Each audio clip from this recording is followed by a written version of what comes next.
રાજકોટમાં જાણે હથિયારોનો કાળો કારોબાર ખુલ્લેઆમ ધમધમી રહ્યો હતો।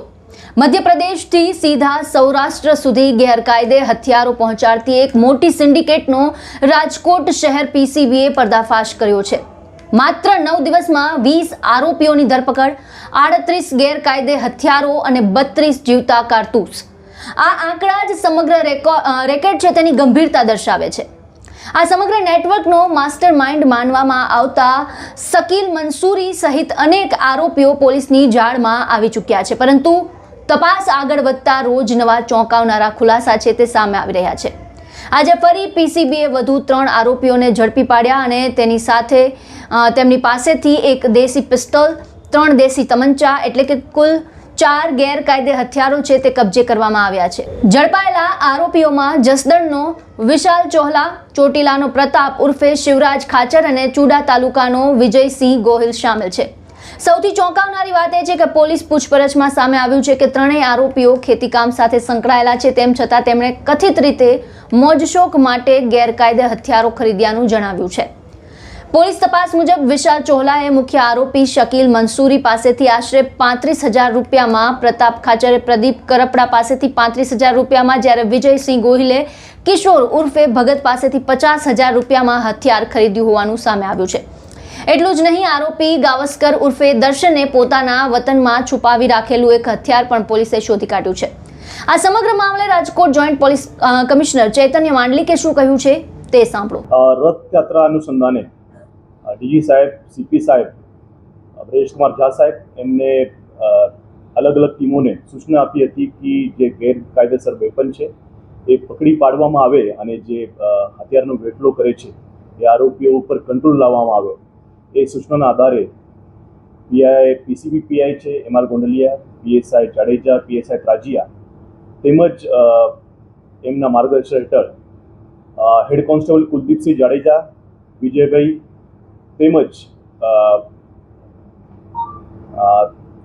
યુવરાજસિંહ રાણા એમને બાતમી મળી હતી કે એક શકીલ ભાઈ છે જે એમપી રહે છે, એ ચોટીલાના દર્શન ઉર્ફે ગાવસ્કર તેમજ પ્રદીપભાઈ અને જયસુખભાઈ એમને હથિયાર આપે છે અને એ ફર્ધર આખી સૌરાષ્ટ્રમાં વેપન કાર્ટેલનો ધંધો કરે છે। શકીલને પકડ્યા પછી એને 5 હથિયાર સાથે પકડ્યો હતો। એના પછી ધીરે ધીરે જ્યારે ઇન્વેસ્ટિગેશન થતું ગયું એમાં 38 વેપન પીસીબીની ટીમે કબજે કર્યા છે।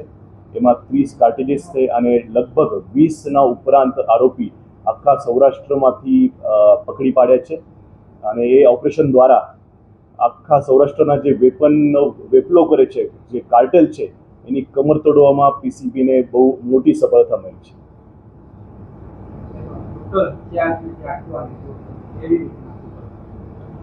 ટોટલ 38 હથિયાર છે એ અલગ અલગ 20 આરોપીઓ દ્વારા એમને પકડવામાં આવ્યું છે અને 32 કાર્ટેજીસ અમને શોધી પાડવામાં આવ્યા છે।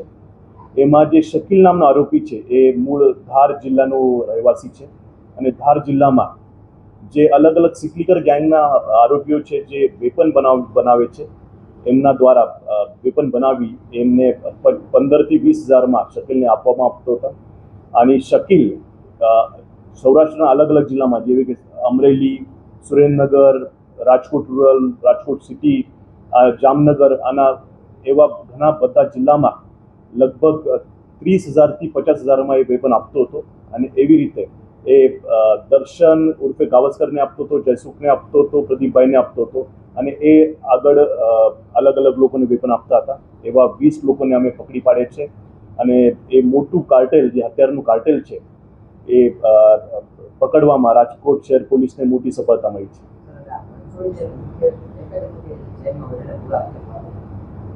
સમજાય? શકીલ મંસૂરી છે એ મેઇન એજન્ટ હતો અને એને જે સિકલીકર ગેંગ છે એમના પાસેથી જે ધાર જિલ્લાની ફેમસ સિકલીકર હથિયાર બનાવવા માટે ફેમસ ગેંગ છે એમના પાસે ખરીદેલું છે અને આગળની જે ઇન્વેસ્ટિગેશન છે અને અરેસ્ટ છે એના શકીલના આગળ પણ એમની તપાસ કરવામાં આવશે અને એમને અરેસ્ટ કરવામાં આવશે। હવે સૌથી મોટો સવાલ એ છે કે શું આટલાથી જ હથિયારોનું નેટવર્ક છે તે પૂરું થાય છે? કે પછી હજુ પણ સૌરાષ્ટ્રમાં આવા અનેક ગેરકાયદે હથિયારો ફરતા હશે? મધ્યપ્રદેશથી શરૂ થયેલી આ સપ્લાય ચેનના તાર હજુ ક્યાં સુધી પહોંચે છે તે જાણવા પોલીસ તપાસ તેજ કરી રહી છે. ફિલહાલ રાજકોટ પીસીબીની આ કાર્યવાહીથી ગેરકાયદે હથિયારોના વેપારમાં સંકળાયેલા તત્વોમાં ખળભળાટ મચી ગયો છે. હવે તપાસમાં આગામી દિવસોમાં વધુ મોટા ખુલાસા થાય તેવી શક્યતા નકારી શકાય તેમ નથી. તો આ સમગ્ર મુદ્દાને લઈને આપના શું વિચાર છે, આપનું શું માનવું છે? આપના મંતવ્ય અમને કમેન્ટ બોક્સમાં જણાવો અને તમામ ન્યૂઝ અપડેટ માટે અમારી સાથે જોડાયેલા રહો.